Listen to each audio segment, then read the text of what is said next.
jealous here in Toronto that we couldn't see, you know, the Lunar X tomorrow night. Somebody else in Canada is bound to have seen it, so they get to share. We get to live vicariously through them. It's true. That is the benefit of having a massive country. There we go. I've never seen the Lunar X. I wish I had. I wish I had more skills to be able to see these things. I wish I had a telescope. There's a lot of things that I'd like. Let me bring Hi, up the Carol. picture. Nice to see you back. I hope folks don't mind that I sent out a reminder email about registering for this one. I realized that a lot of folks were missing from this session because, oh, hi, John. Because we added this session after the initial run. So hopefully, and I'm glad to see you here, Emma, as well. Hopefully we've got our regular crew joining us and maybe a few new people as well. Hello again from Horseshoe Bay. And for those of you who are sending out messages, just a reminder that if you want to chat with the group, to head down to the chat window where that blue bar is, and it'll say all panelists. Make sure it says, click on that, make sure it says all panelists and attendees if you'd like to talk to everybody. And thank you for the roll call for everyone who's joining us. Actually, I have a question. Oh, okay, that answers one question. Halifax just got snow. Sorry to hear that. How are things out west? Because right now in Toronto, it's really cloudy and it's kind of sad. Oh, actually, it's sunny out my window. Is it? Okay, so you've got a better part of Toronto then. I guess it's unsettled here is the proper term. Sunny, okay, it sounds like it's sunny in Alberta, cloudy out in BC. Oh man. 18 and sunny. Oh no, don't tell us that. Oh, we're hoping for that weather soon. That looks great, guys. It's nice to see everybody. Today, we're going to be going over apps and tools that we can use for observing. Chris has a big long list of websites and apps to use. This is a bit of an interesting session because we've never shared a tablet screen before. So we're doing our best to kind of adapt as we go. Chris is going to share some on his laptop, and then we're going to switch to the tablet afterwards. So bear with us as we sort all this out. It's great to see everyone enjoying the sunshiny weather or rain in Regina as it might be. But those of you with those lucky 20-degree numbers up there, my goodness. Austin. Oh, we have someone from Austin, Texas. 30 degrees. That's hardly fair. So Zoom just threw me out of the meeting for a moment. If that happens again, just bear with me. I'll be right back. Apologize in advance for that. So what we're going to do today is we're going to run longer, right? We're going to run for 90 minutes. Yes. That will give us lots of time at the end for questions. So I'm going to start off by giving us a preview of what's happening in the sky over the next week or so, because we're going to convene again next Tuesday. And then we'll dive into our topic, which is some web-based websites that I commonly use and some of my favorite apps. And then we'll leave lots of space for questions at the end, maybe, maybe up to half an hour for questions at the end. And if people don't have questions, then we'll break off early and we'll go, have a break. All right. So starting into what's happening tonight, there's a couple of big events happening this week that I want to highlight for everybody. And one of the first ones is Venus. If you've all been keeping your eye on Venus, let me just bring up my clock here and let the sun go down in the west. Just a heads up, Chris, your screen is not sharing. Screen sharing. Screen one, share. All right, here we go. So here's our view to the west this evening. And once we get into the sun's setting a lot later nowadays, as I'm sure everybody's noticed. So it's not getting really dark until about 9:30 now. Woohoo for summertime. This makes such a difference emotionally to me. I'm so happy. Well, I was just preparing the Sky This Month's presentation for the Toronto Center, and I think it's during this coming month we'll descend to, I think, less than 4 hours of astronomical full dark for imaging time by the end of May. So I guess it's not every astronomer's favorite season, understandably, because then you have to stay up until like midnight to be able to get good photos. All right, so what I'm going to do is I'm just going to draw Venus's orbit on here so we can see Venus's orbit. So Venus is actually now in the process of, it's already finished. So a week or two ago, it rounded the outer end of its orbit. So the outer tip of its orbit, you can see up there around the time that it crossed into the Pleiades. So there's early April. And now by the time we get now towards the end of April, you can see it starting to descend on the other leg of its orbit. And what it's doing is it's actually traveling between the sun and Earth. So if you had a chance to see Venus in the last couple nights in a small telescope or even good binoculars, you can notice that it's a crescent. And last night, the moon and Venus had the same shaped crescent. So it'll be more or less the same tonight. The moon won't be in quite the same neighborhood as Venus tonight. So if you're lucky, if you got a clear sky, take a look at Venus. And if I zoom in on Venus, I'm just going to put it in the center and zoom in on it just to sort of demonstrate that. So you can see that Venus is a crescent. It's mostly dark. Most of the disk is dark, and a portion of the disk is lit. And that's because the sun is illuminating the planet from beyond it. And so it's the far side of the planet that's mostly illuminated. And over the next few weeks, Venus is going to continue to descend into the sort of western sunset, western twilight. And as it does that, it's going to grow in size and wane in phase. You can see that the crescent's getting smaller and smaller and smaller. Ooh. As I go. And there does come a point where it becomes risky to look at Venus with a telescope because it's now getting a bit too close to the sun. And if you want to use your telescope on Venus, you've got to wait till the sun has completely disappeared below the horizon. Okay, so that's a pro tip, and just to keep everyone's eyes safe and your equipment safe as well. So as Venus swings between the Earth and the sun, eventually we'll get to a point where we reach solar conjunction, and at that point, that would be equivalent to the new moon, where the moon disappears from view. So Venus disappears from view because the only light reaching the planet is on the far side, the side facing away from Earth at that point. So that's going to happen during May, that we lose Venus. But back to tonight. The other cool thing that's happening is that Venus is finally reaching its peak brightness. So you might think that Venus is at its peak brightness when it's a full disk, but that's not really the case. The brightness is really a combination of how far it is from the Earth and what fraction of it is actually lit up from our point of view. And so tonight it's reaching something called greatest illuminated extent, and that will make it its brightest in the sky. So you can see up here, I've got the magnitude of Venus shown here as minus 4.73, and it's going to stay about that. So the more negative the number, the brighter the object is. And so if I advance past today's date, eventually you'll see this, there's 4.72, 1, 0. So now it's starting to drop in brightness just a tiny bit. So it'll fade a little bit in brightness till tonight's the peak. Tonight, tomorrow night, next couple nights will look pretty much the same in brightness wise. But if you thought it's been bright before now, we haven't even gotten to the peak yet. That's tonight. So that's Venus. That's something to keep an eye on. At the same time, is you want to keep your eye on the moon. So let's just drop it to today. While you've got Venus up there, there's a question from Monique, which is, can you look at Venus if you have a polarizing filter for your eyepiece? I assume when it's near the sun. Well, again, I do not recommend anybody using a telescope near Venus when it's near the sun. That's just far too risky unless you're a real expert and know what you're doing. But as far as making Venus more visible, I don't know whether you can make it more visible using polarized filter. I know that you can definitely make Venus's shape more apparent if you dim it, if you use a neutral density filter and diminish its brightness. Okay. So using a large aperture telescope on Venus just blows it out. But if you've got a polarizing filter or something, you can dim it down again. Then you can pick up the crescent more clearly. Okay. So I'm not sure if that answers the question, but I think no matter what, even if you have the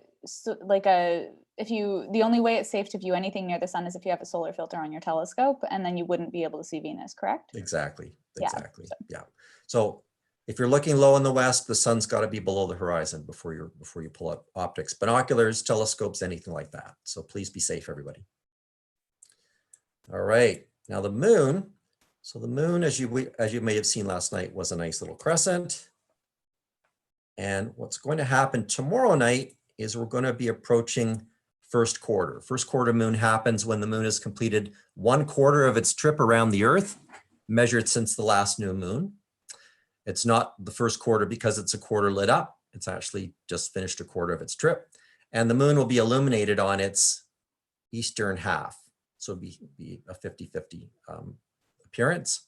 And what commonly happens several times a year when the moon is near the first quarter is we get a phenomenon called lunar X.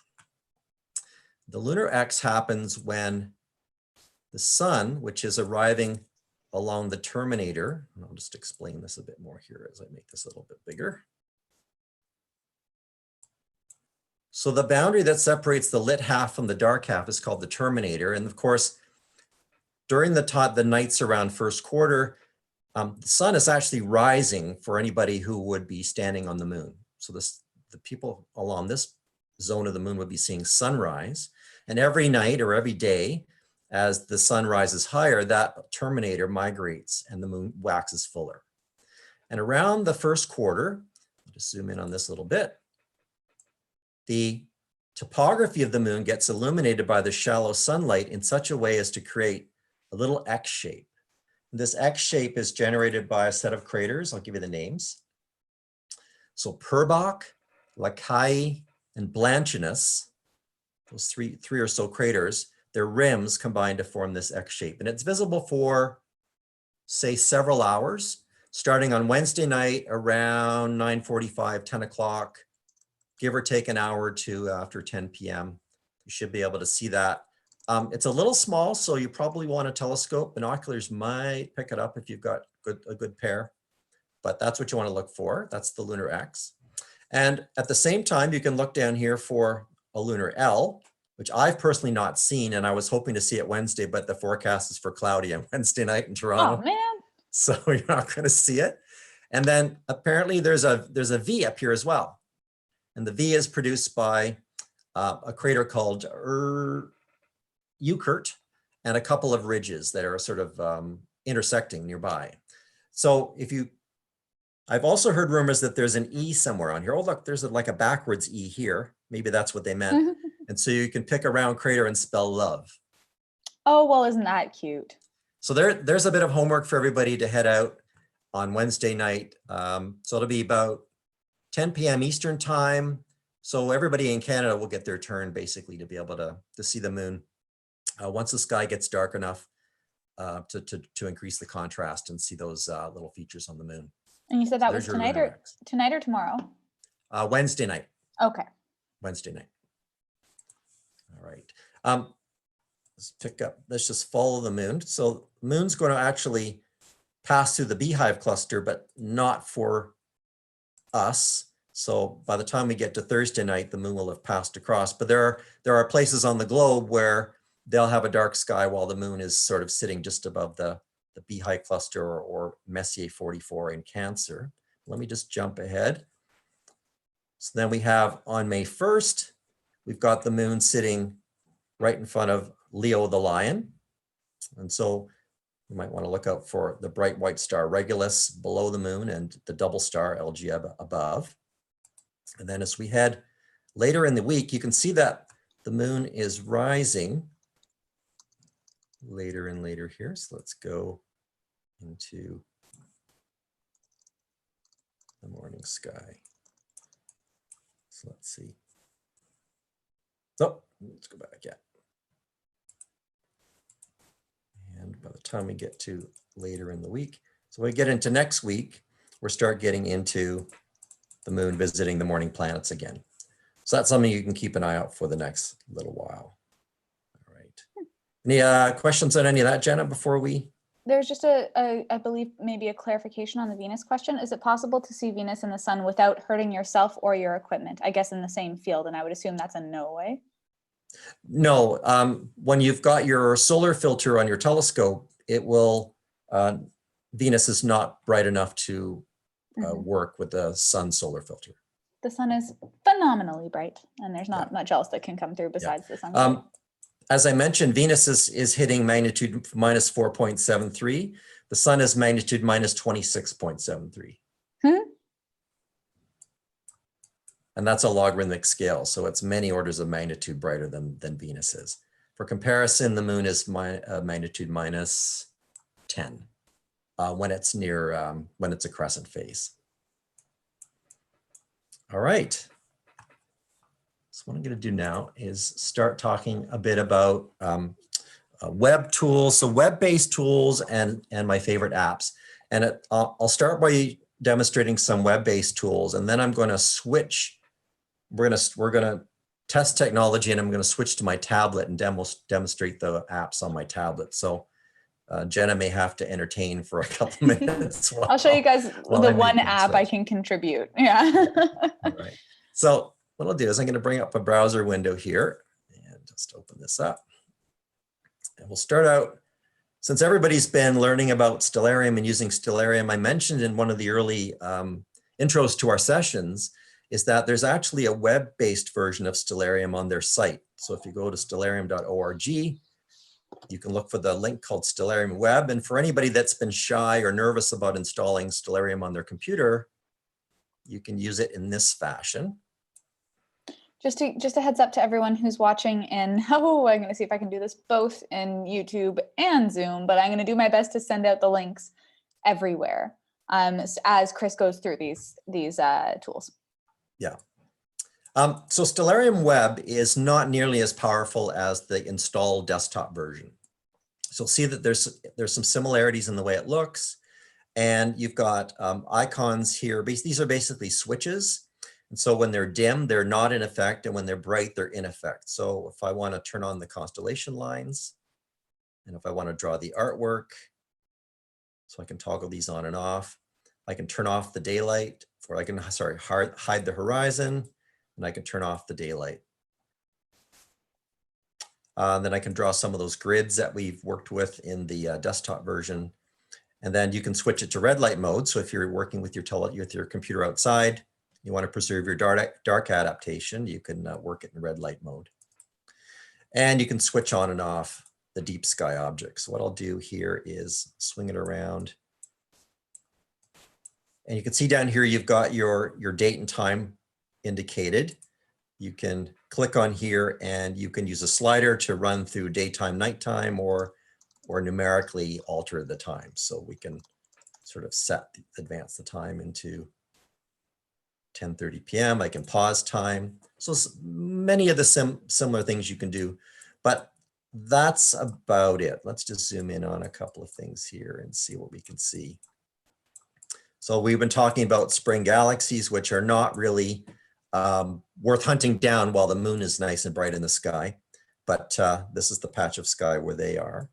You can see I'm not really picking them up. Let's go to a later in the evening. See if I can make them come out. Yeah, not really getting it. I think the software knows that the moon is up and it's making them not so apparent. But that's Stellarium Web. Again, if you can also, I believe, let's see what else we've got here. You can make that menu go away. You can search for objects. You can record observations, and there should be a way to change your location. So you can open up the indicator here and you could drop a pin somewhere else on the world and set it that way. Or you can use auto location. So I think I should put that away. There we go. All right, so that's that one. That's pretty good. It's not a bad for online. It's not bad. Yeah. Yeah, no, it's great. And again, some people aren't really comfortable installing software on their computer, or they may not be allowed to if it's a work machine or something like that. Mm-hmm. And so this gives you an alternate way of approaching it. Are you encouraging folks to do astronomy in their work time, Chris? Well, no, I'm just encouraging them to use the best tools they have at their disposal. Absolutely. Sure. Sounds good. All right. All right, let's go home. Let's see what the next one we want to talk about is. Let's bring up my list of goodies here. The next website that I commonly use is calsky.com. Let's pull this out of the way here. So calsky.com queries your browser and it figures out roughly where you are. So it knows that I'm kind of near Richmond Hill, and I can actually open up a dialog and make my location more accurate if I want to. But for some aspects of astronomy, that's important. For most, it's not. And so one thing that you might want to make sure you've got an accurate position here is if, say, you wanted to catch the space station crossing the sun or the moon. you know, take a video or some photographs of that, which this website will help you with. So it's important then that it knows exactly where you are. But for now, I mean, I can just leave, I can click this Richmond Hill, and you can see I get a dialogue. And I could set this to another location in the city and do that kind of thing. But I'm just going to come out, open this up. The other thing is you've got an option here on what level of expertise you have. So the default is a hobbyist. And if you vary the choice here, you can get a little bit more detail, a little bit less detail according to what's appropriate to you. So most people just use the default of hobby. I often switch to astronomer mode. And let's dive in a little bit more. So you can see that there's a number of tabs under the main label here. And so if you were to say, click on sun or moon, something like that, it would tell you moon phases, sunrise, sunset, things like that. If you click into the planets tab, this is where I'm mainly using it for. Okay. Once you've got a tab open, then you can see there are some sub tabs below that. And you can get a look at the sort of layout of the current layout of the solar system, and you can, you know, link to do some different chart. You can set the date and time of the configuration that you're looking at. Right now it's set to the current date and time. Now for me, what I often do is I go in here and I click on Jupiter. When I click on Jupiter, I get a number of additional things I can do with playing with Jupiter. I can see what it looks like in a telescope, its size and shape. I can look for phenomenon, but the ones that I typically focus on are the Jovian moons and the Great Red Spot. So let's say you wanted to see the Great Red Spot. Now, for the next month or so, Jupiter is going to be in the morning sky. But by the time we get into the summertime, July, August, September, Jupiter will be shining in the evening sky, perfect for after dinner stargazing. And so maybe you want to know when you can see the Great Red Spot. So the planet Jupiter orbits rotates once every 10 hours. Because that 10-hour rotation is not synchronized to our Earth's 24-hour rotation, then if you do the arithmetic, you could figure out that the Great Red Spot is probably going to be facing Earth every second or third night, give or take. And so this is a great way of looking up when you can see it. So what you can do is you can set a start time for when you want to start listing when it's visible, and then for how long. And what I usually do is I pick about a week. So come down here and pick a week, and then I say go, and let it crunch. And when it comes back, it gives you a list of when you can see the Great Red Spot. Now, I happen to know that the Jupiter is rising around 3 a.m., 2:30, 3 a.m. in the morning. So these are local times. So this tells me that the Great Red Spot should be visible on Tuesday, May 5th at 5:55 a.m.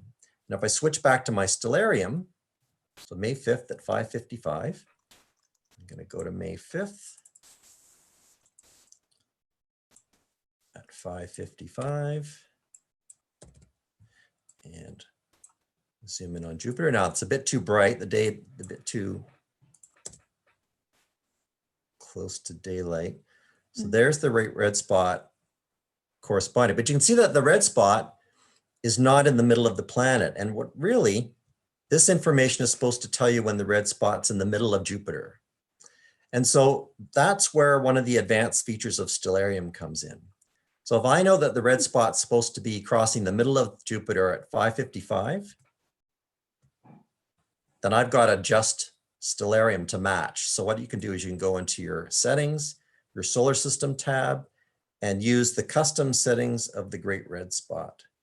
Wow. This up, and I'm just going to put this aside so you can see what I'm doing.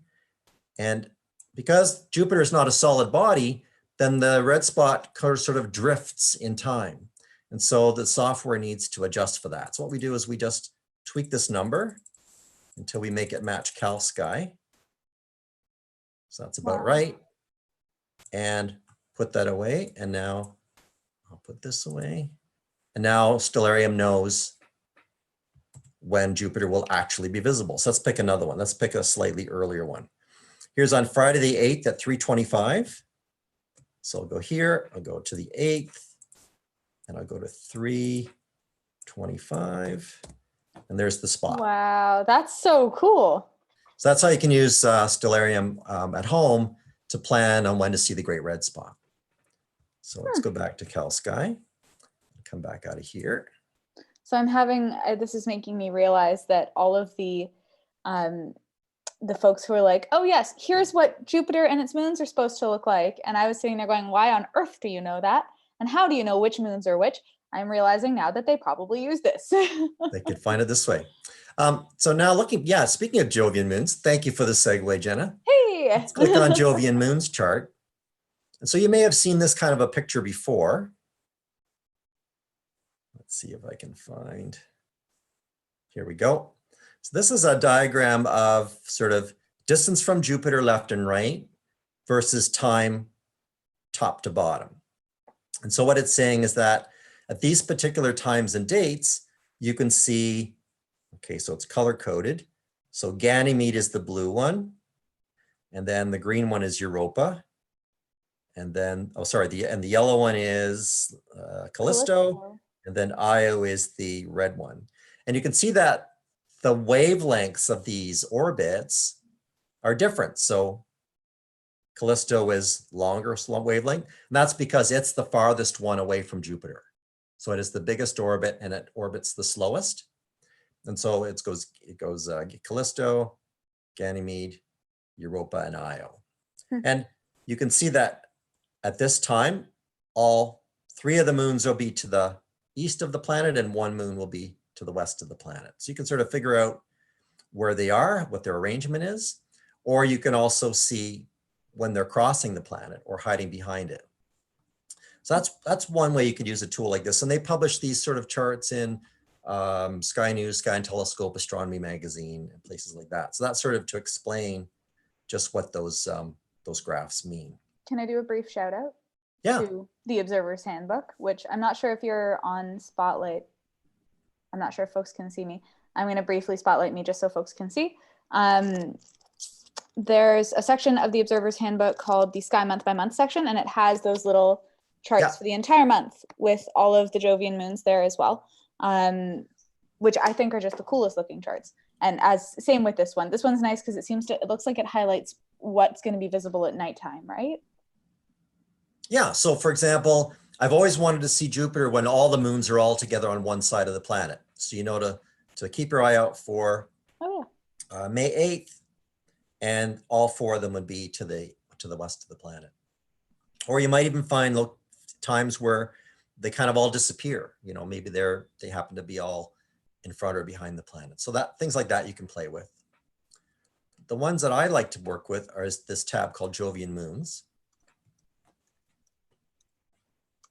Okay, give it a minute just to crunch here. Here's my internet thinking. Okay, so what you can do is, let's see if I got the right one here. So we could start, and we're gonna do an interval of a day. So let's pick 1 day interval. We're gonna look for a week, but we're gonna list them, daily.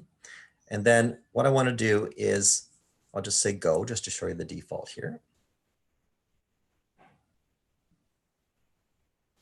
So what it has is for each day of the week, it tells you what the moons are up to. So an eclipse will mean that the moon is getting hidden by Jupiter or getting darkened when it passes into Jupiter's shadow, that kind of thing.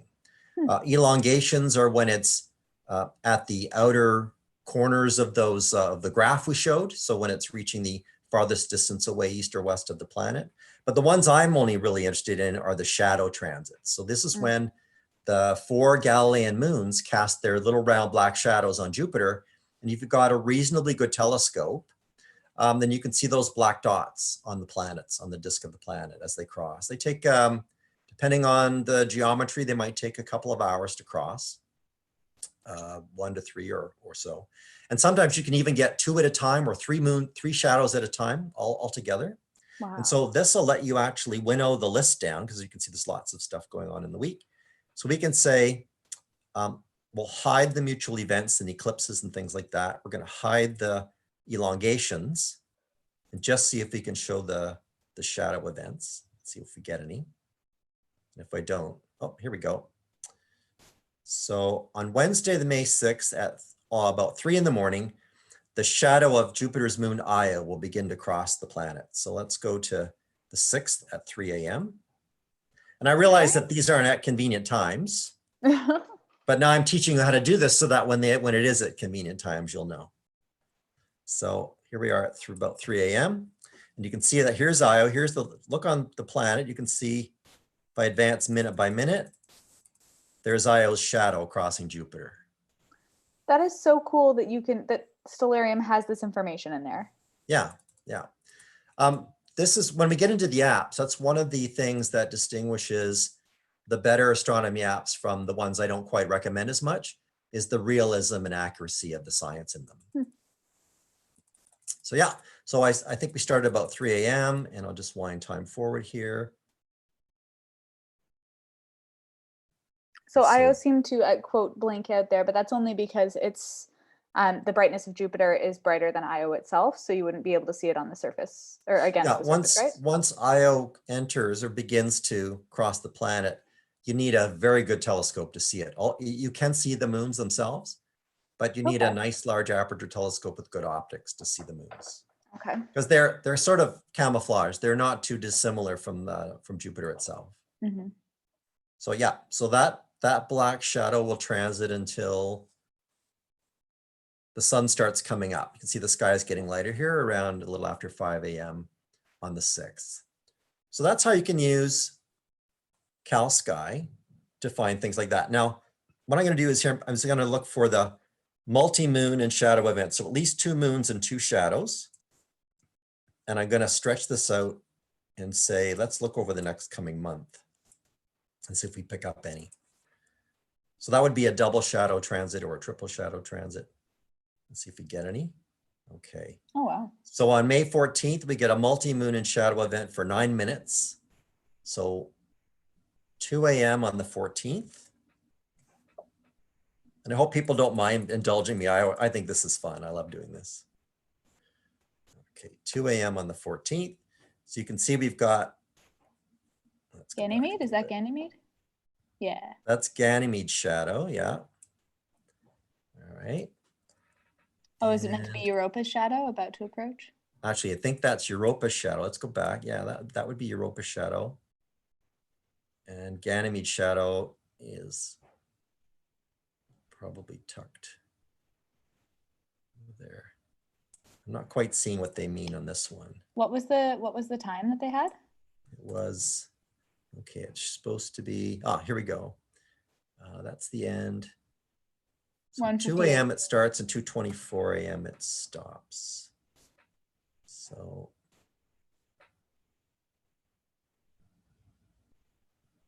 let's wind it forward a little bit, see what we get. Yeah. Anyway, you get the idea. What we're trying to do here is just look up something, say, oh, I wonder how that will look, and you can just pop your Stellarium open and preview it. Easy as pie. Cool. All right. Let's talk about comets. And I have a separate website that I like for comets, but I'll just point out this one.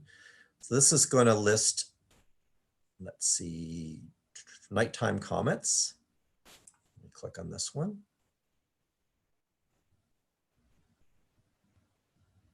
And so this is listing the comets that are up in the sky right now, and different comets will be different brightnesses. So the dim ones will be a challenge to beginners, but easier to see for experts. And some of them might be low in the sky or at various times of the day. So you just read through the information and you can find out some information about a comet. You can also see a star chart of where it is. I'm not going to spend much time on this one because I have another website that I like for that. It'll list, there's options for meteor showers, deep sky, and let's click on satellites.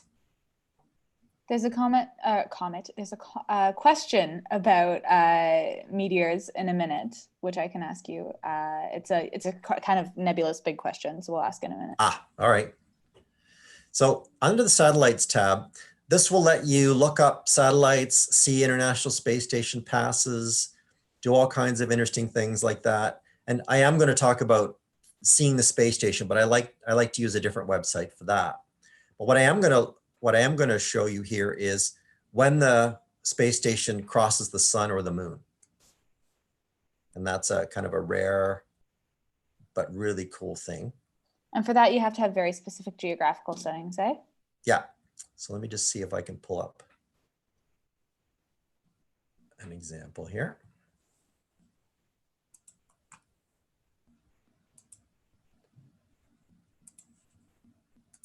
Let me just find a picture for everybody. So this sometimes when this happens, just for reference, we're talking like visibility of this happening is within like 10 kilometers of a line or 5 kilometers on either side of a line. It's very narrow. Actually, a few weeks ago, the space station passed across the disk of the sun, and it was actually down to within a few city blocks. Wow. Yeah. So what's happening, went right through the eastern, sort of east of Yonge Street in Toronto.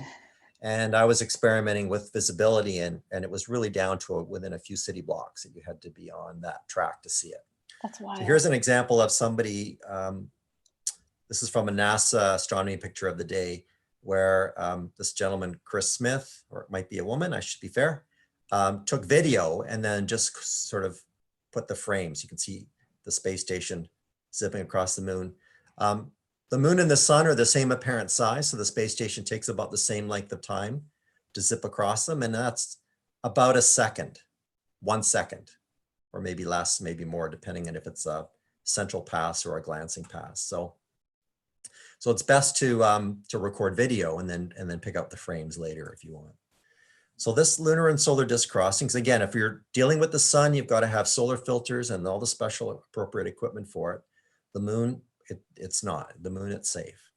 So what you can do here is you can put a start date and a duration and search for the times. And you can see that it says here that the International Space Station, and by the way, you can also set things like how far away from the space station, from the sun or the moon can the space station be? This is within a 1.5 degrees, which is less than 2 finger widths of the sky. You could also say, how far away from the center line can I be and still see it? So you can use the setting here. And you can have only sun and moon events, but not planets, because I guess the space station can run across Jupiter at times. Wow, that would be a narrow, would be really rare. Yeah, narrow window there. Yeah. So let me just refresh this.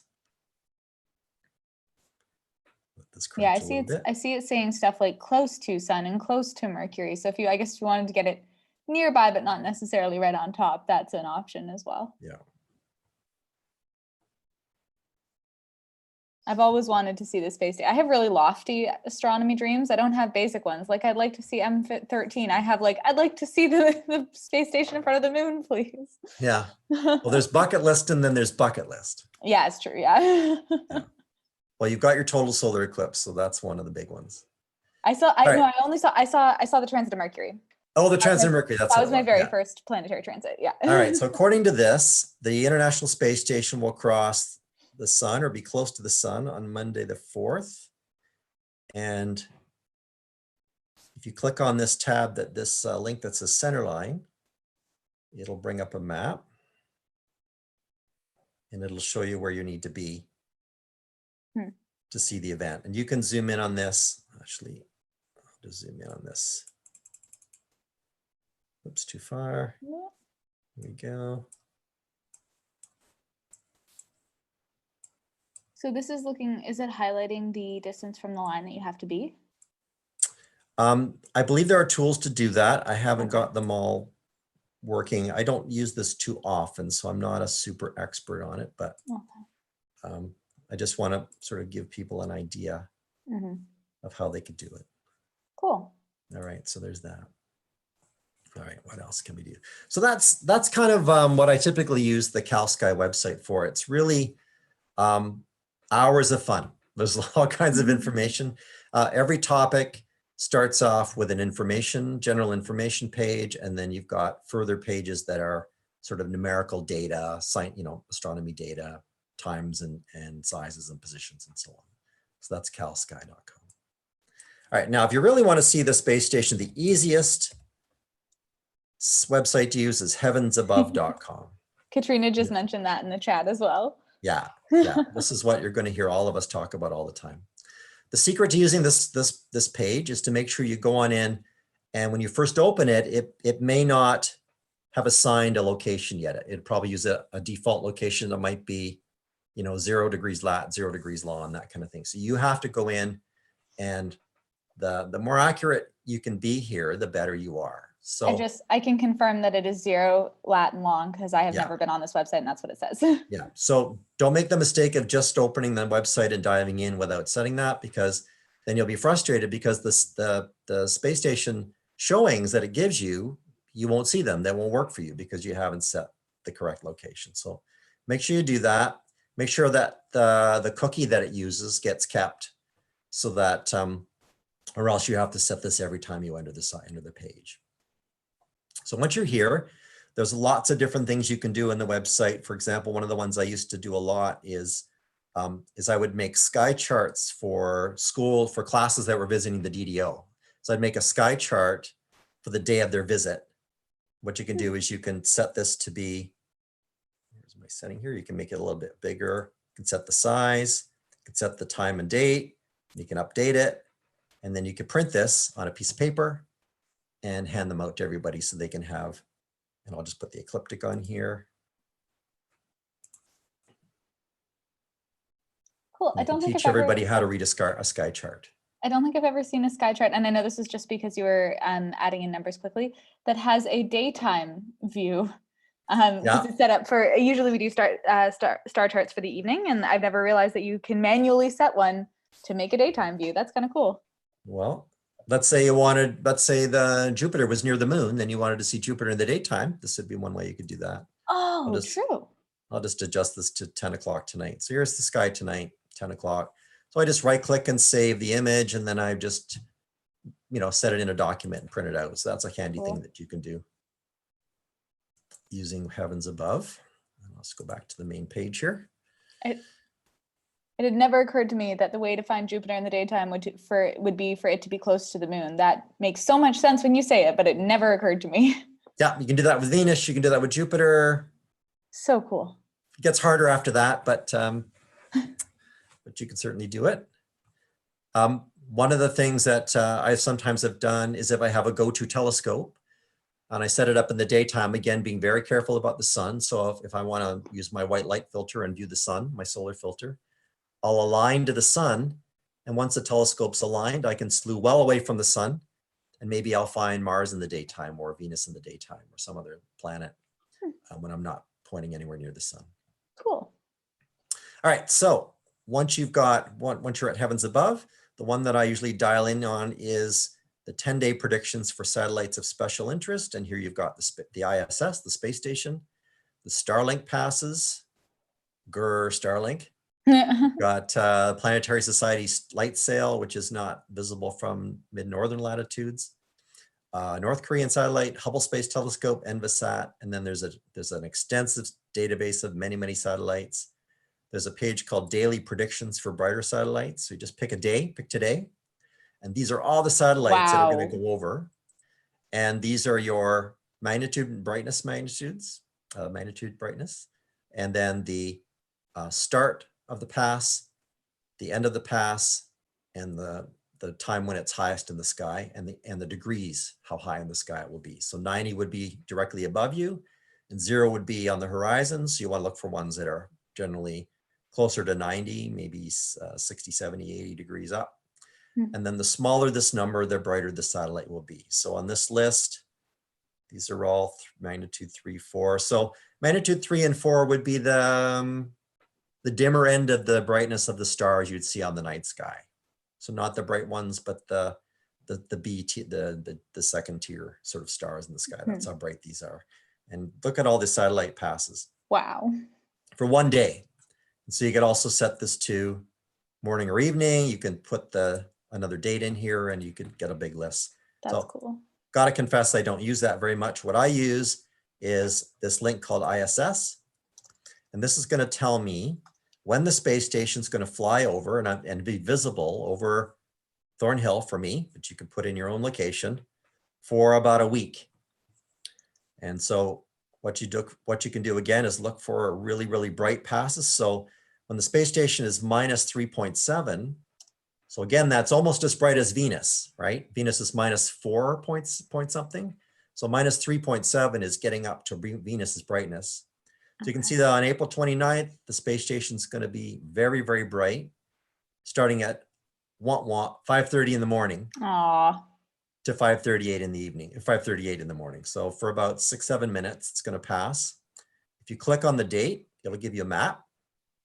So you can see that the arrow shows you the direction it'll travel. So it's going to be, actually it'll exit the Earth's shadow. So the sun will start hitting the space station when it's a bit above the southwestern horizon. Then it'll climb higher and higher and higher. So the zenith is the middle of the circle. So it's quite high. And then it'll descend and then set in the northeast below the horizon. That's in the morning. But what you can do here is you can click the right button, jump to the future week, keep looking. Here we go. Yeah. 11 p.m., midnight. So here's a minus 3.1 pass, 3.9 pass on the 15th of May, starting at 10:25 p.m. Let's take a look. So you can put that in your calendar and get a reminder. But you don't need to do that because we've got an app coming up for that. Oh, perfect. Right. So yeah, there's a map. You can see how it'll rise past near Arcturus and then set. That's Heavens Above. Really handy website. Every week, every Sunday, I look at what's happening in Toronto and I list these in my astronomy blog, the passes that are good for everyone to see. Cool. All right, let's move on. While you get the next app up, I wanted to briefly mention a story that I read a while ago, and I'm going to link it here, which was about astronomers who look for spy satellites, which is really neat. I don't remember all the details, but I remember the story being really cool and them having to watch for, even though they're not necessarily tracked, they knew when they would be launching because it's really hard to launch things surreptitiously. And they would keep an eye on the right part of the sky for it and look for it. Super, super cool. Weirdly specific, but if you're into that sort of stuff, it's something you can do. Yeah. All right, let's talk weather because everybody knows we need clear skies for astronomy. So my favorite app and website for astronomy forecasting is Astraspheric. It's a relatively new one, but I think it's amazing and it's been very reliable. I found it quite accurate. And when you open up the website, it'll figure out where you are, but you can also refine that. You can scroll down where the map is here and click here, and you could drop a pin wherever you are. So I can just zoom in here.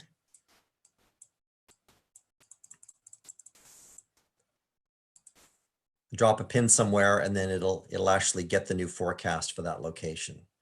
What I'm gonna do is I'm gonna head out of here for a minute because if you want to sign up and give them your email, become part of their user base, then they'll let you actually save a variety of locations. So I've got all my observing locations here. I've got the RASC Toronto Centre CAO.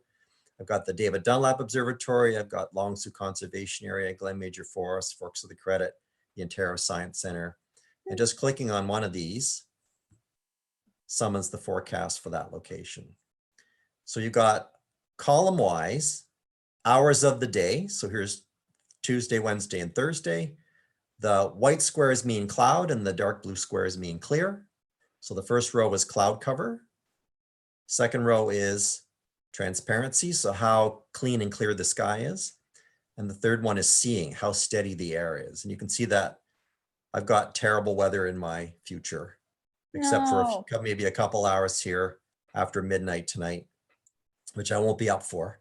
And then if you click on one of the columns, it'll actually bring up the model of the predicted cloud cover in the window above. So here's the sort of patch of clear that'll be north of Toronto about 1 or 2 a.m. You've also got these KP numbers. This is the Earth's geomagnetic field. It's a solar storm alert system. So if you see high numbers here, that means there might be aurora in the offing. You've got your rise and set time graphs for the sun and the moon. You've got International Space Station passes using these icons. You've got wind speed and direction. You've got dew point for, putting condensation on your optics. You've got the temperature outside. And then down below, you've got the longer term forecast. You can see that Thursday, Friday, Saturday, Sunday night, if this holds, Sunday night will be clear night for me here in Toronto. And then maybe Monday, not so much Tuesday. So it looks like Sunday's the night you want to be out, except Sunday's the 3rd, and that's going to be heading towards full moon. It's a few nights before the full moon. So we've got the full moon here as well. Mother Nature, what you doing? Yeah. Back to that other map for a second. You can also plot various layers like the wind, the jet stream. Let's pull back a little bit here. You can do aerosol optical depth. You can bring up smoke. There's layers for forest fire smoke, all kinds of different things that you can do using this app. So that's Astraspheric. That's a really cool one. It covers a lot of stuff. Yeah. And also there's an app version of it. So I have this on my phone or my tablet and I use it for that.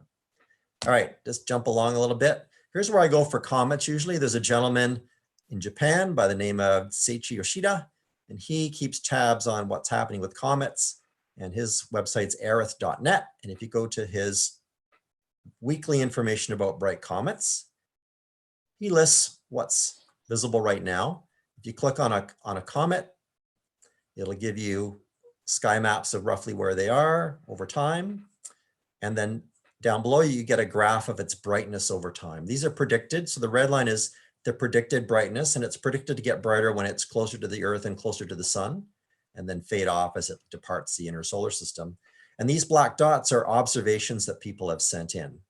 So right now you can see that this comet is running about magnitude 7, which is certainly in binocular range. Unfortunately for this comet Swan, it's too low in the sky for us in Canada. So it favors people that live closer to the equator or in the southern states. The one that everybody was excited about was Atlas, and it faded. So originally it had a predicted peak of negative values. So, brighter than most stars and planets, but it broke apart and now its new predicted brightness is faded from where we are. We're still at magnitude 8, so it still might be visible in a fairly dark sky, and so on. So this is what I use. Another aspect of this site is he's got visual comets in the future. And so you can see that for each month, he's got evening, midnight, and morning, and what comets should be in the sky. And you want to look for the numbers, the magnitude numbers that are low, that are small, and those will be brighter comets. So you can see that during April, we have Atlas. During May, we have Swan and Pan stars, and so on. So that's AERITH.net. That's one I use when I'm curious about what's happening with comets. The next one is fun. Let's go to the next one. This is called Solar System Scope. And just a heads up while we're getting there, George Pattern, I see your questions. We're going to save them for the question period at the end because they haven't fit into conversation. So we'll save that for the end. Don't worry, I see them. So Solar System Scope lets you play with a 3D model of the solar system. And I'll start this up. I'm not going to spend too much time on this one and the next one, so we can switch over to the apps. This one's a really fun, time-wasty one, and also useful for doing visualizations of orbital mechanics and stuff like that. It's also great. You can also set it up to show the arrangement of the solar system when your favorite person was born, that kind of thing. Oh, yeah, yeah. That's fun too. Let's see, it's starting up.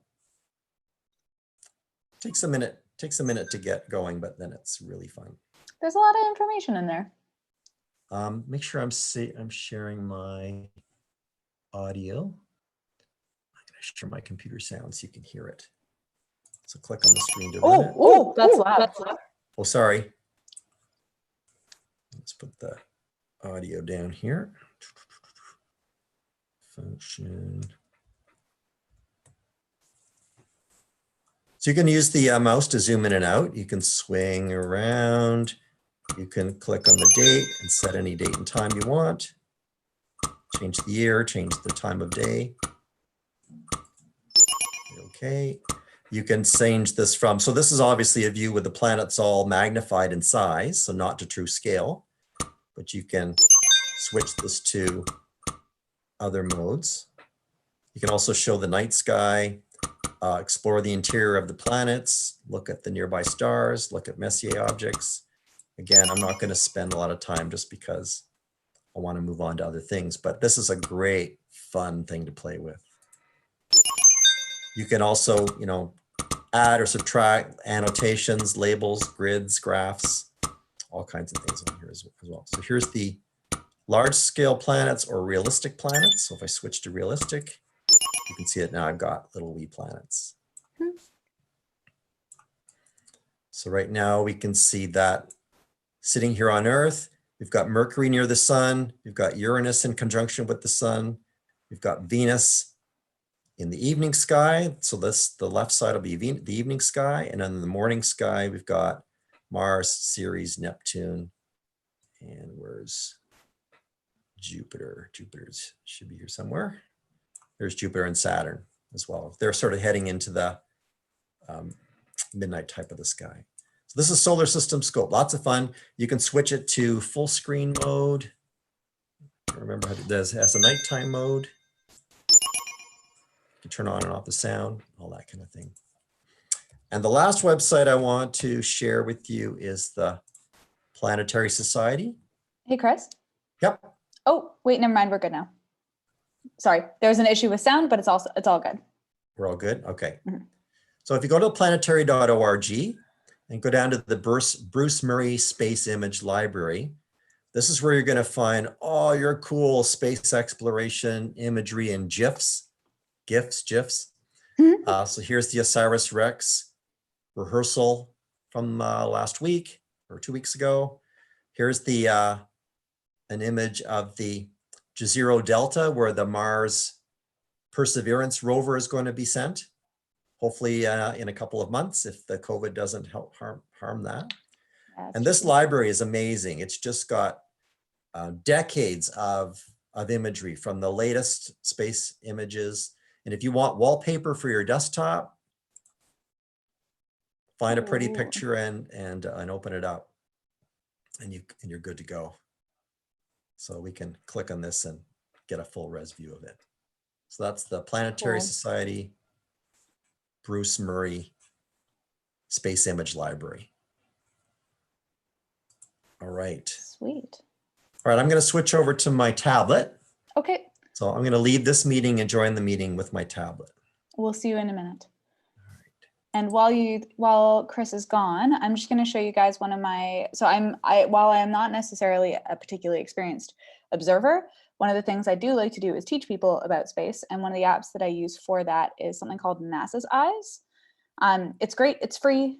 It takes up a fair amount of space, and it does quite a few downloads for updated information. But you can take a look at interesting stuff that's happening on the Earth. Eyes on the Solar System is the one I use the most for observing in space, and it basically allows you to go in and visualize the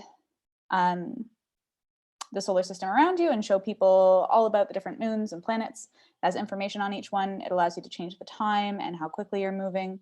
It's got every object in there. So if you look around Earth, for example, it has all these other satellites, and it's got the Parker Solar Probe to see where that's going.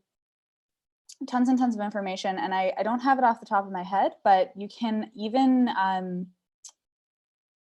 see there's an adjustment that they did with Juno, which is the probe going around Jupiter, to avoid it going into the shadow of Jupiter. And you could see after a couple hours, after having made those calculations, you could see Juno's adjustment in its trajectory on this app. So it's pretty cool.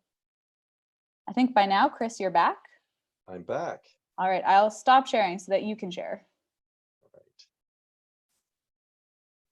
Share my screen here. So the first app I want to talk about is SkySafari. SkySafari is basically the gold standard for astronomers and people that once they know what they need in as they sort of ramp up in their experience level in astronomy, they often end up with SkySafari. So SkySafari is comes in a variety of levels. There's a free version of it. And then there are various paid levels. So what I'm showing you here now is actually the pro version. And the data for the app is all stored inside your tablet or your phone. So you don't have to have a live internet connection to make it work to go summon all the information about it. The pro version is about a 2 gigabyte download. So I have that on my tablet. On my phone, I've got their plus version, which is about, I think, a 700 megabyte download. And then the free versions are a lot lighter. So, but by that, I mean there are fewer deep sky objects, fewer stars, and things like that, just to make the database a little smaller. But what you can do here is you can, much like Stellarium, is you can click time and open up the time, and then you can set it to now, or you can change the day, change the hour. We are swing around and show Venus and the moon again. We can center Venus, zoom in on it. One of the cool things about the app is that if you click in the upper right corner, it'll bring up an option to flip the view. So if you want to use this with your telescope and you want to make the view match what you're seeing in the eyepiece, so I have a Newtonian reflector, I have both, and this is how what Venus will look like through my telescope. That's handy if you're dealing with, say, Jupiter's moons or something, and you want to figure out which moon is which. You want to make sure that you choose the view that matches your telescope. And there's an extensive search library. So what I'll do is I'm going to come out of here, find the moon. And the way you tell whether your telescope, how your telescope flips the view is,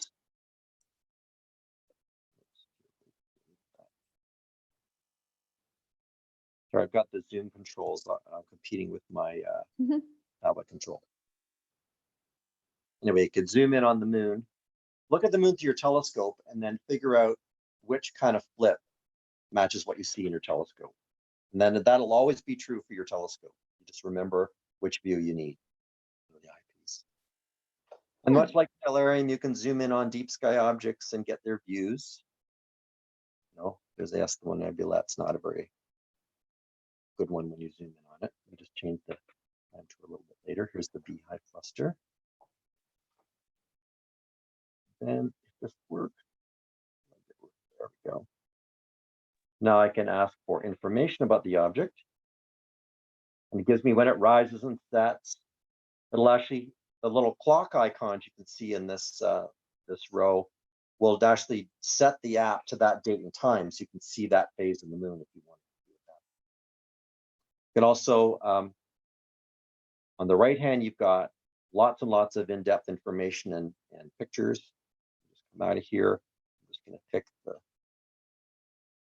Beehive again, get the information, and you can see there's some information about it.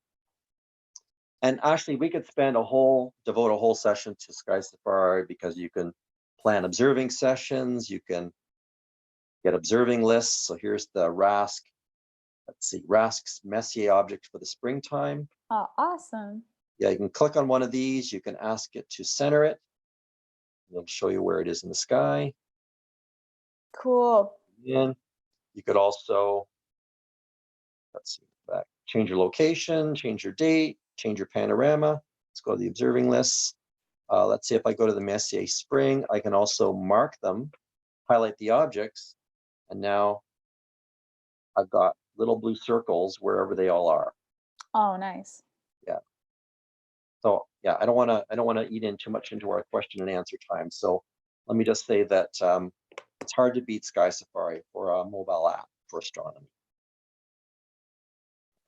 There's a question about SkySafari. How would this compare to Starry Night? Are there capabilities that have driven SkySafari to the top of the list for astronomers? The things I like about SkySafari, well, it's made by the same people who made Starry Night. But what I like about SkySafari is the accuracy of the information, the things like it correctly renders Jupiter's red spot, whereas apps like Stellarium Mobile or Starwalk and things like that don't always do that accurately, but SkySafari is very dependable that way. It's got satellites in it. It's got, you know, it adds the latest comets and asteroids and things like that as they go. It's got space missions. The Apollo missions are in here. You could follow the missions along with their milestones, set the date and time, all kinds of things in here. So, Okay, and as cool. I said, because it's got all those observing lists and view flipping and field of view indicators, for example, just one last thing, I put on scope display. For those of you who are astronomers, I could add TELRAD, and now I've got TELRAD. So if I have a TELRAD finder scope on my telescope, I can match up what I'm seeing in SkySafari with what my telescope's doing. Cool. Yeah. All right, let's head over that one. Let's look at the next one I said here was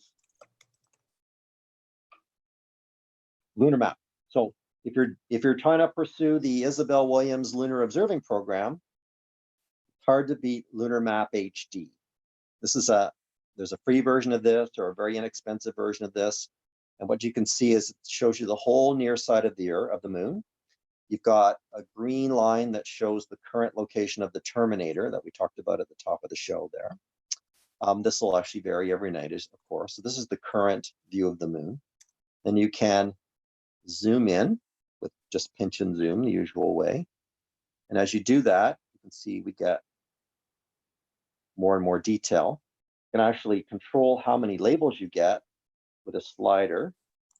So you can add lots more feature labels or dial them down to a reasonable number. You can click on an object. It'll actually identify, things that are near where your finger tapped. I said I want to know about Piccolomini. Click that. It gives you the location. It gives you what it's named after. And then if you click the Wikipedia link, it'll take you to the Wikipedia entry. So that would need a live data connection to work in that sense. But what's really cool is this library of views of the moon. So you've got Lunar Reconnaissance Orbiter view of the moon, or you have false color version of it. Oh, wow. Or you can look at the old hand-painted maps of the moon. And when you download the app, it comes with a certain set of the maps. And then if you want to see an additional one of these that isn't currently downloaded, it just goes off and downloads it and then stores it locally, so you have it forever. Yeah, so we've got different views. There's a geological map of the moon, so that's really cool.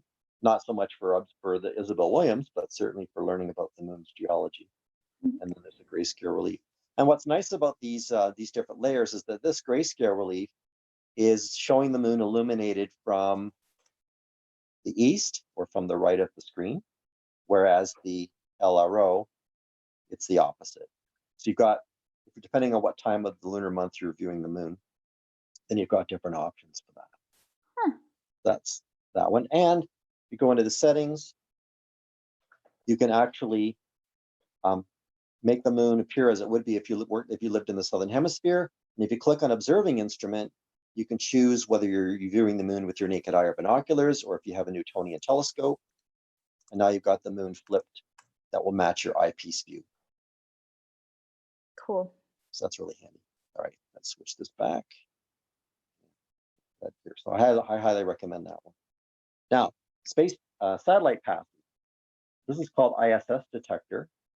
And all of these apps so far are available in iOS as well as Android. Perfect, thank you. What's cool about this one is that it lists on the right all the upcoming satellite passes, and not just the space station, but it's got comets in here, and there's a library of it's actually a library of satellites that you can pick from. It's got a night view version, a red version. Let's see if I have settings and so on. Yeah, I'll do that right now. For each pass, it's got the brightness. So here's the second one. It's got the ISS brightest magnitude of -3.3. The eyeball icon indicates how visible the space station will be. You've got the start and end times, 0531 to 0538. And you've even got the altitude in the sky of 72 degrees at max, and the cloud indicating the weather predicted for the path. But the cool thing is the middle. You know, the middle is a compass. And if you use the gyro and compass on your app, on your device, you can actually tilt your device and rotate it. So when the pass is happening, your device will point right at where the satellite is. Cool. So you can sight along the screen and you know that the satellite right now would be almost straight up. Or if it's rising at the beginning of the pass, it would be kind of coming in at low elevation. So sorry, just for clarification, if you're doing this, you're holding your phone like up above your head, pointed at the sky sort of thing, yeah? Out in front of you, out in front of your face, and just tipping it and turning and rotating yourself in a circle until you get the yellow circle onto the satellite. And during a real pass, you can see on the upper right, the 12 hours, 50 minutes, 39 seconds at the top center here. That's the countdown to when the pass is going to start. Cool. Yeah. And then sliding over here, you've got current location of the space station, what part of the Earth it's over top of, and some other information as well. That's ISS detector. Really cool one. And what else is I going to show Very you? cool. The last one you mentioned was Astraspheric. Astraspheric, I showed you the desktop version, but I've got the app version here. And it works just the same way. And another cool one I'm going to show you just came out for. So this more informative one, let me see if I can get out of here and click here and stop share. I'm going to share my camera.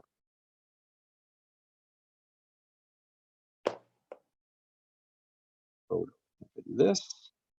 Allow. That's not what I want. Too bad. Oh, let's do it. Let's do it this way. Flip that around. Here we go. Are you seeing my camera?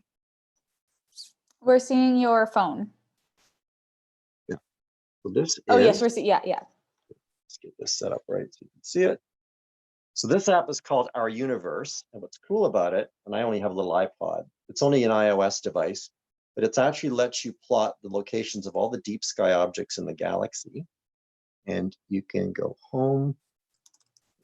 Back here a second. Is this one, sorry, is this our galaxy or is this our universe? This is called our galaxy. Yeah, our galaxy. So what I've got here is the galaxy view. How do I get to the default version? Orientation, reset. You can see that it's a 3D model of our galaxy. Cool. And you can choose which kind of objects you want plotted. And there's all kinds of little cool things in here. You can click on a deep sky object, you can get information about it,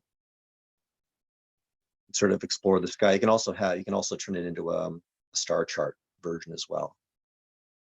And you could plot, let's see if I can plot. So let's say if I wanted to look at all the globular clusters, then I could show all the globular clusters in our galaxy now. And it shows that they orbit. They're not in the plane of our galaxy, but they orbit around our galaxy. Cool. That's that one. That's a fun one. That one, there's a little fee for this one. But take a look. It might be something that you really like. I think it's really cool. Very cool. I like that. That's all right. So let's switch back to.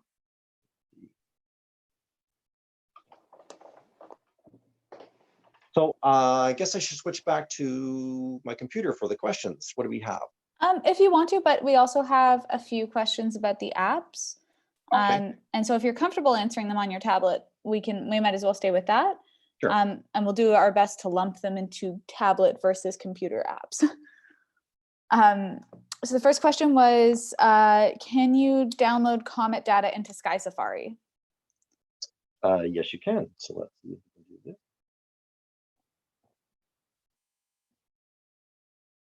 Did Katrina point out Chris? Sorry. Oh, you're still there. Okay, good. I'm here. Can you see my screen? So you haven't got it sharing. Unfortunately, we have you frozen. Let's fix this.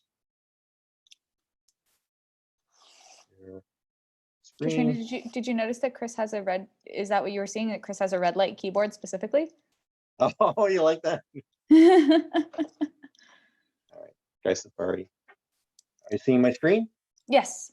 We go to settings, solar system. Scroll to the bottom, you can update the minor body data. Aha, yes, okay. I won't do it right now, but if you click that, it'll go off and it'll update your, so it'll add comets, asteroids, whatever's new. Perfect, okay. And also a heads up, if anybody has any extra questions, please send them in now. The other question was, do you use both Stellarium and SkySAFARI in your various activities? I do. So when I write my weekly blog, I almost exclusively use Stellarium because it's got all the tools and things I need, and it also has such an easy way of capturing the screen so that I can plug the images into my blog. But when I'm at the telescope, I don't like carrying a computer with me, so I have my tablet or my phone. One thing that people might be wondering is about dark adaptation of your eyes. And so what I do about that is you can actually go into red night mode, which is fine. But if you do that, if somebody sends you a text or something, it'll come up as a white light. So the best bet is to actually go with the camera here. Stop here.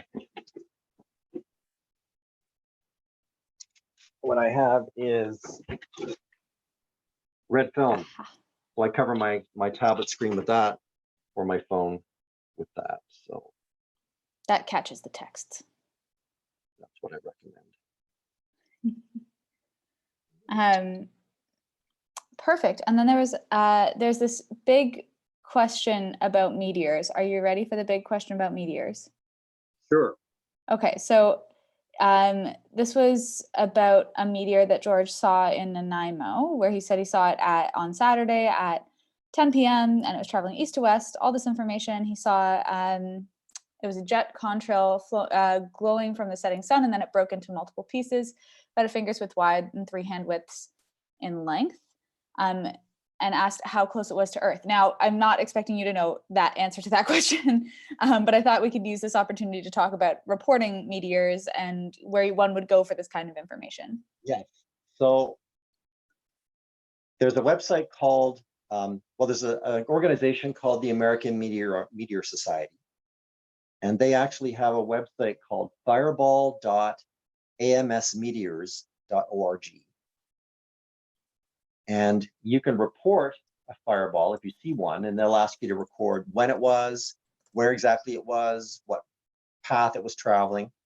And so they'll add your information to everyone else's and compile, they'll crunch the numbers and they'll calculate its probable trajectory and even possibly where it landed if it survived to hit the ground.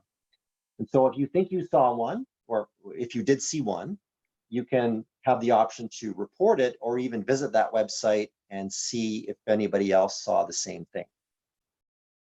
And you'll let me see if I can bring up the join you here.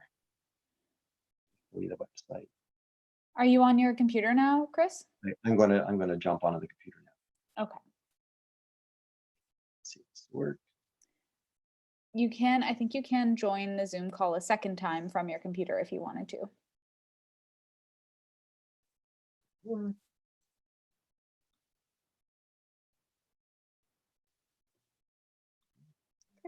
Aha, there he is. Yeah. Audio. All right, so let me stop this one.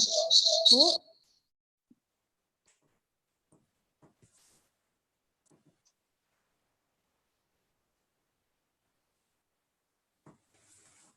I can remove the other you. Okay, so I'll share my screen. Whoa. I'm going to mute your other one. There we go. I have muted your other. Wait, unless I've muted you. Nah, we're good. We're all set. You have been muted on your tablet. But I'm still hearing you.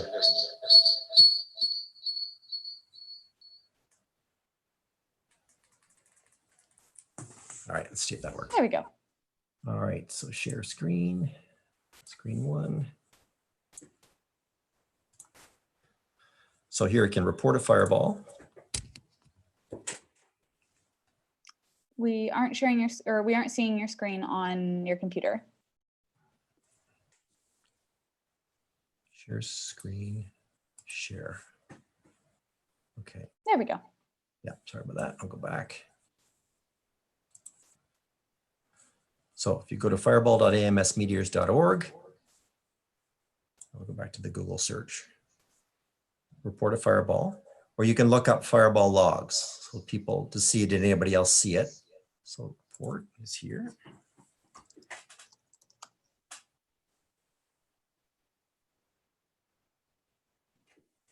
There we go.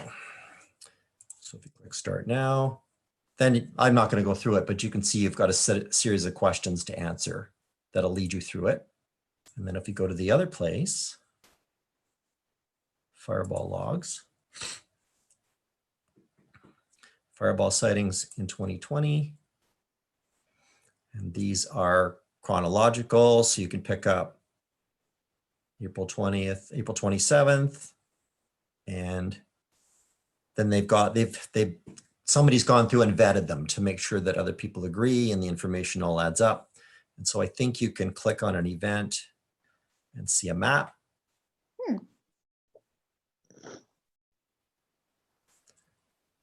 And haven't been here in a while, so I'm not quite sure. Yeah, it may just take a minute. Loading, but you get the idea. Cool. So that would be the solution. It's tricky to say specifics about meteors because we're only seeing them from one perspective, but this allows us to get information from multiple perspectives to figure out the answers to the kind of questions that you're asking. So if you go to the pending reports, yeah, so if you might be able to find your time and your location and see, who else may have seen it.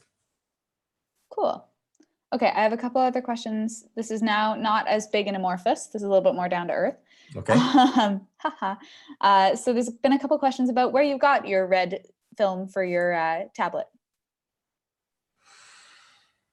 That actually came about as a result of a group purchase from the Toronto Centre. So a member at the Toronto Centre works in theater, I believe, and was able to get some red gel from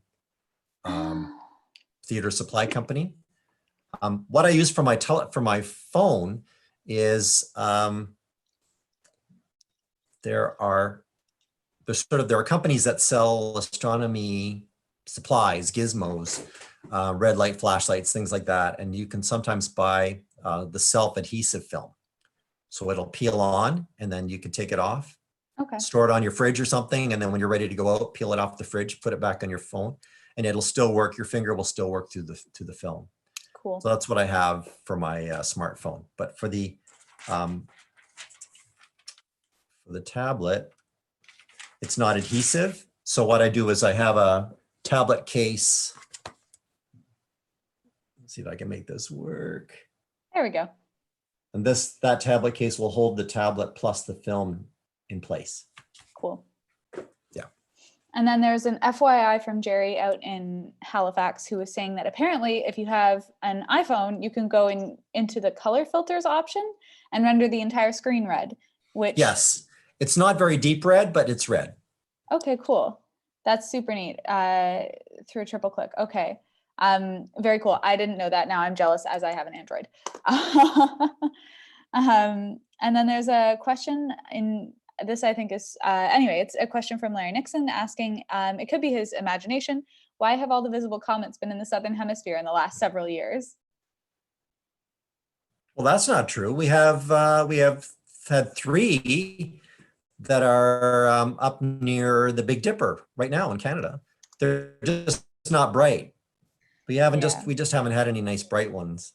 The Comet Atlas, the one that was supposed to be up to magnitude 0, it was northern. It was for us, but it fizzled.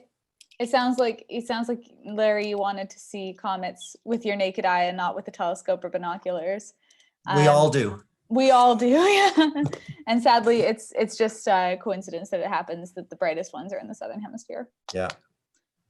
I don't know who we have to pay off, but if everybody could get together and pay the same person, maybe that would help. Amazing. So that I believe wraps it up for our questions. I haven't been paying super close attention to the chat, but I don't see anything there. I don't see anything on YouTube. Hello from Eric Briggs and Alan Leger on YouTube though. So with that then, I think that we have appropriately covered all the information that we need to. I hope that you guys have enjoyed hearing about these beginner apps. I've certainly found some stuff that I'm going to go download because I didn't know about it. And it has inspired me to want to observe more things, knowing that I have all these tools at my disposal.